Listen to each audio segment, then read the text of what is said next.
Hey everybody, welcome back into our NBA TV studios. It's game time. I'm Kristen Ledlow alongside the NBA champion Steve Smith. We're now 2 games. Kristen, I will say, just leading up to this finals, this WNBA season, also playoffs, and obviously we start talking about this finals. It's been fantastic. Yeah. It's been an all-time high. We've had some great basketball. We've gotten a chance to watch. Well, for the few who may have missed it, let's get right into the highlights.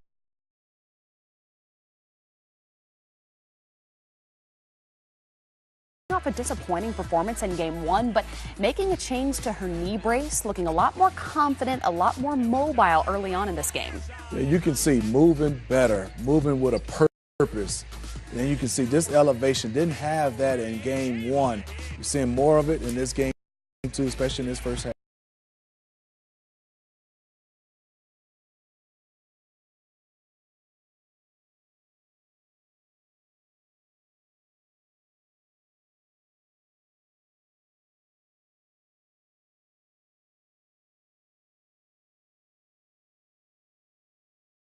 Pretty good seats here, Nate.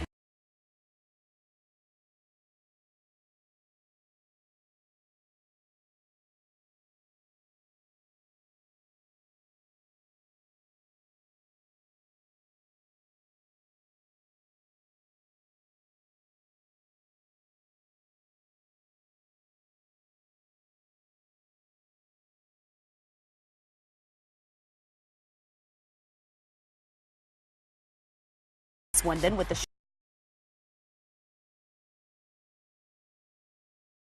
signature shot of the series thus far. For sure. I mean, great job by the Mystics.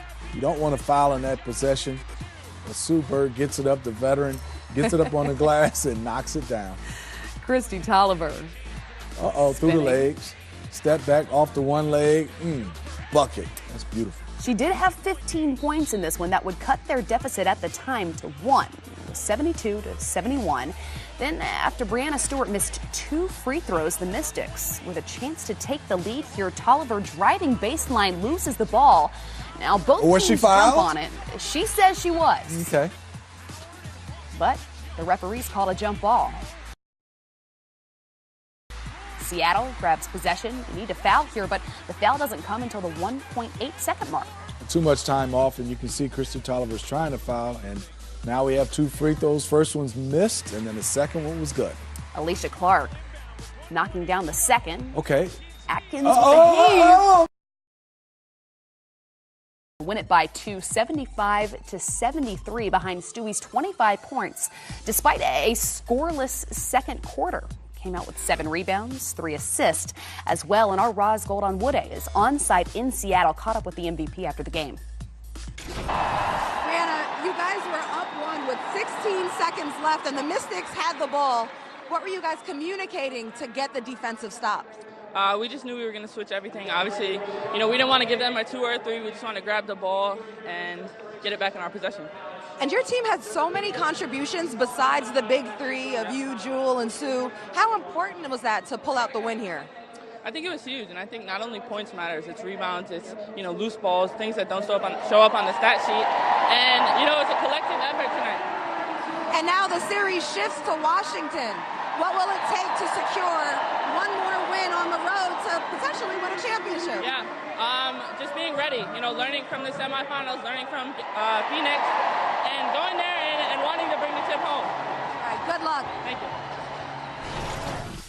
Also post-game, Coach Hughes said the team realized at halftime they had to reestablish some things. He credited Jewel Lloyd for her performance, saying it was imperative she became part of our flow. Smitty, she certainly did so. 12 points in the second half after just 1 in the first. And you can see just all 4, and she has to be aggressive taking shots. And she's one of those players that, because of her athleticism, because of her ability to score, it takes so much pressure off everybody. Sue Bird is not scoring like she did in that Phoenix series. So if you're Breanna Stewart and the coaching staff of the Seattle Storm, you have to have Jewel Lloyd playing well. And she did in that second half. Aggressive, taking shots.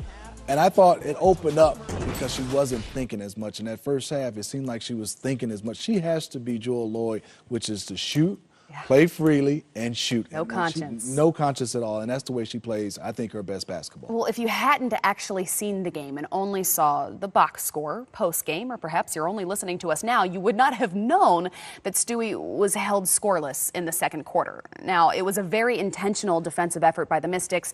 How, though, was she able to regain control in the third and fourth? Well, I think she was aggressive. I think also they did a nice job of setting some picks, getting her open, as you can see, coming off the curl plays. And yes, Deladonna's guarding her with great length, but then they're catching it, and she is so good you can move her all over the court. But those little down screens giving her a quick second to catch the basketball and to knock down shots.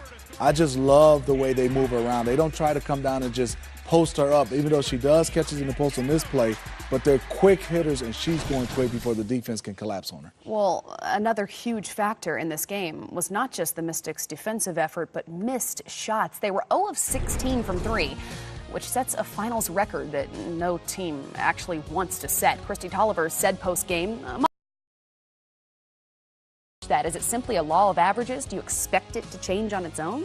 Well, I think it will help because they'll be at home. I think also just the law of averages, they won't go 0 of 16. Hopefully not. And then I think some of those shots right now, though, you can't take bad contested threes. That one right there, you got to take a wide open three. You just got to have confidence to knock them down. And they missed a few, but good closeout by the Storm late. They just didn't concede open shots. They came out and tried to contest each one. That off the dribble, that's Tolliver's shot. They just didn't go down. But I think for the Mystics, you go 0 of 16, you would figure you would not be in the game, especially their three-point shooting team that relies on the threes. But their defense, they held the Seattle Storm to shooting a lower percentage from game one. They tried to rebound with them. I think that's the next step for them, is to try to close that rebounding margin, and also for them just kind of play the same exact game. There was, though, a momentum shift in the fourth quarter. Something changed for Seattle. Even though the game ended up being a close one, they were able to regain composure and ultimately seal the victory. What, though, changed? Why did the tide start to shift? Well, I think you'll look at Breanna Stewart, you'll look at Joel Lloyd, but I really come down to Clark and all the little things they were doing. I mean, they were not giving up second rebounds to the Mystics. They were getting to the loose balls.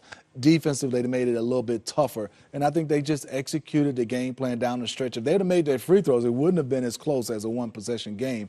I just thought they tightened up their defense and rebound at the end of the game. Well, after the break, you don't have to wait until Wednesday for more. The best in women's basketball are back on display Monday night. We're going to tell you what to watch and what to expect. Don't go away.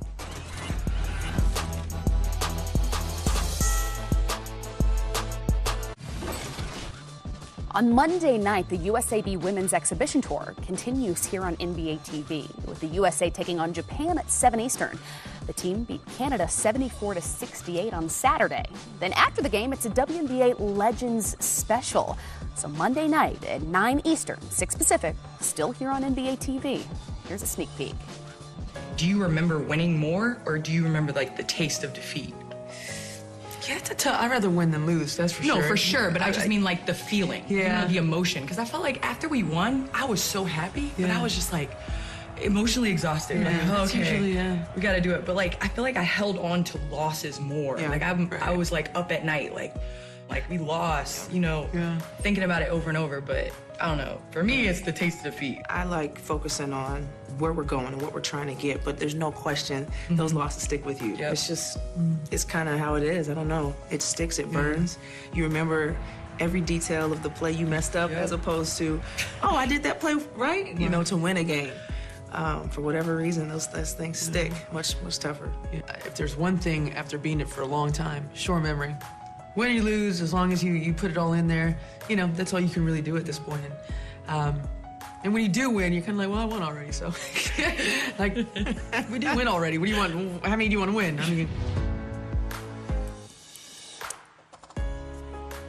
So when we talk about the best the women's game has ever seen, there are 3 names, 3 faces still making their marks on the game.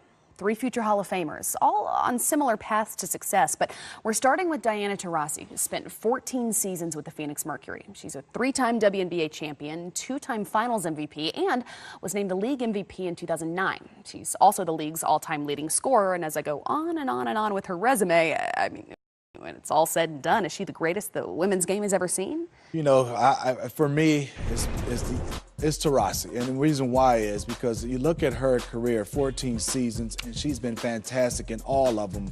But for me, it looks like on paper and then watching her with my own eyes, in year 14, year 13, she's getting better. I mean, she's putting up phenomenal numbers like she's in her 5th or 6th year.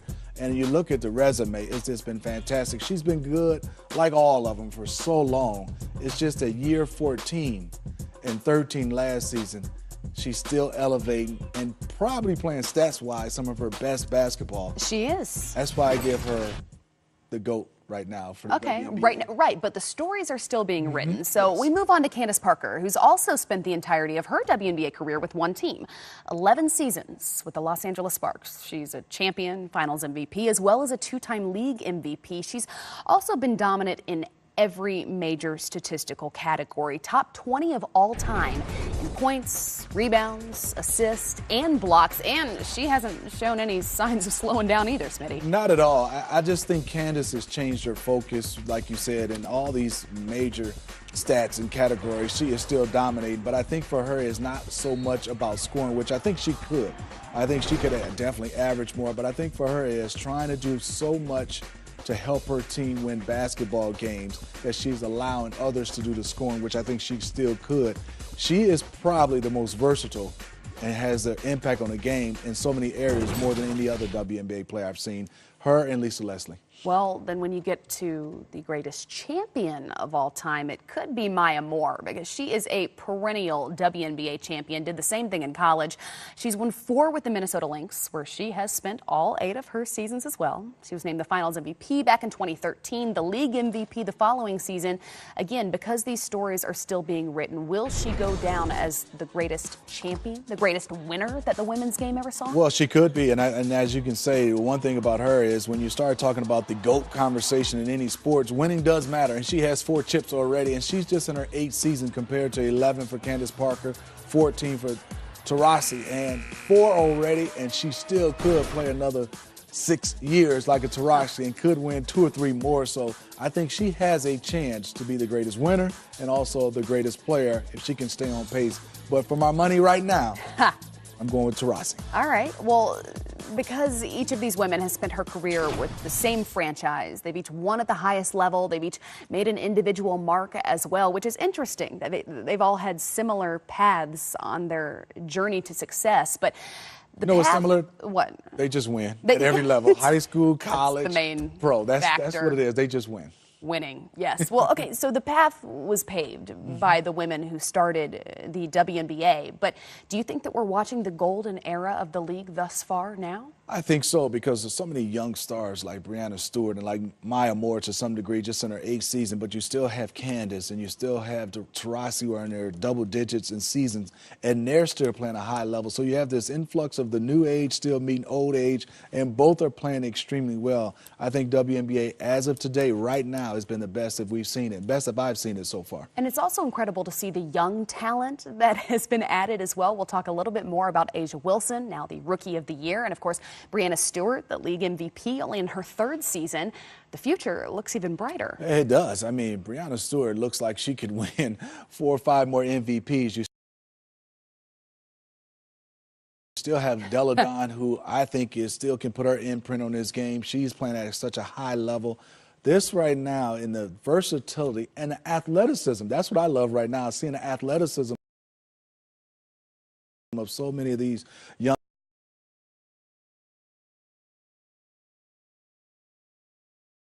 and winning. Here's a flawless transition to Sue Bird doing legend. Game 2 of the WNBA Finals was taken by the Seattle Storm, who now own the 2-0 lead over the Washington Mystics, and the series now shifts to D.C. Here's Elena Deladon after the game on the differences between games 1 and 2. I mean, anything we did today was going to be better than what we did in the last game. We came out and we were ourselves. We applied ball pressure. We had some people come in who really stepped up for us. And yeah, I mean, that's how we play. That was us. So obviously it's really frustrating to not come away with the win. But we're able to see a lot of things, and we got to build on it for these next 3 games. And the finals continue with Game 3 Wednesday night at 8 Eastern. And again, we've got post-game coverage right here on NBA TV. The Atlanta Dream's Renee Montgomery will join me for highlights and analysis, so don't miss it. Game 3 is Wednesday, followed by a Game 4, if necessary. Will it be? I think so. I think for the Mystics, I don't think they'll go 0 for 16. I think they've done a good job defensively from Game 1 to Game 2. They had the Storm shooting a lower percentage. They closed the gap as far as the margin of points. And I also think just looking at Deladon and watching her the way her mobility is much better. Then I think also they got to find a way to just get her more touches. I think when she was posting up, she's got a little bit of frustration because, yes, the Storm did switch, had a smaller player on it, but they did a good job, the Storm, of fronting and making it very difficult for Washington to feel comfortable throwing it over the top. So I think they got to move her around just the same way they moved Breanna Stewart around. Set some little down screens so she can catch at the elbow, come off high screen rolls, and then sometimes just isolate her, give her the basketball, and let her make the decision whether it's a jump shot, whether it's driving, or whether it's posting up. She said that she wanted to get out of the post a bit more, and you mentioned her mobility. How much more confidence did you see her gain after making the change to that knee brace, being able to move a little bit more? I mean, laterally, she looked much better. I think also you start to say, as far as her explosion, to push off that leg, much better in the post, the explosion off the shots. And then also you can just tell she had a much smaller brace on her knee, and I think that has definitely helped her. And you can see by the numbers, and not just numbers, just the way she played defensively, she's in the right spot. But I think for the Mystics, just get her more touches and more in different areas so she can be effective because she's a good passer. Well, in other WNBA news, the Las Vegas Aces' A'ja Wilson has been unanimously voted the 2018 Rookie of the Year. So during the third quarter of Game 2, WNBA Commissioner Lisa Borders called A'ja a phenom. She was the top pick in the draft, averaged more than 20 points. And again, that was good for second all time among rookie statistics. She scored in double figures every single game. She becomes just the fourth unanimous selection for this award. And Smitty joined some pretty elite company there too. Candace Parker, Tina Charles, and Elena Deladon.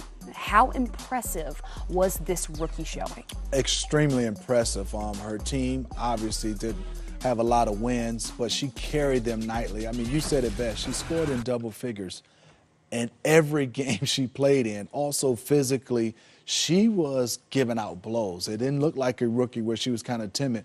And then for me is when you start to look at anybody as a rookie, no matter what position, you can get to the free throw line that much and make 192 free throws along with her skill set. She's only going to get better at the nuances of the game and the experience. So you can see those numbers go up. In her rookie year, 20-8, I mean, those could be like 24-10 with some more wins. She's going to be very good for a long time. Her free throw performance, a rookie record as well, by the way. What, though, does this say about not only her future, but the future of the WNBA? If she has been